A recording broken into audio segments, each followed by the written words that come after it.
შემიძლია თქვა ახლა ეს კანდიდატები ვინც არიან ახლა პრინციპში დღეს ნახე ხო ვინ არიან, მაგრამ ჩემთვის ყველაზე მისაღები მაინც არის კახი, იმიტომ რომ ეს ის ადამიანია, რომელმაც ყველაფერს თავი გავანება, თავის შექმნა ამ ადამიანმა და ანუ ადამიანი რომელიც არის პროგრესული ხო, ანუ ყველაფერი გააკეთა თავის ძალებით ადამიანს. მე ანუ ადამიანს ვაფასებ რითი, იცი, ინგა რომ რა გააკეთა, რა შექმნა და რას მიაღწია ამ ადამიანმა. თორე ხა ვიღაცა თბილისელია და უბანში იცნობენ, ეს ჩემთვის ოდნავ ისეთი რაღაც თემაა და ჩემთვის არც არის ახლა ის მისაღები რომ მაინც თბილისელი უნდა იყოს ხო რაღაც მერი და რაღაც.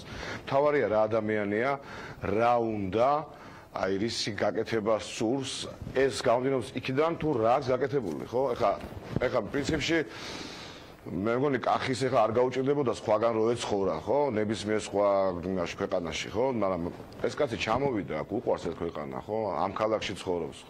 თვითონაც ნაცხოვრები არის ყველგან და ანუ ბევრი რაღაც ნიუანსები ნანახი აქვს, ბევრი რაღაც აქვს, თქვა, დანახული, ბევრი ადამიანს იცნობს თვითონაც, მას იცნობენ ძალიან ბევრი ადამიანები.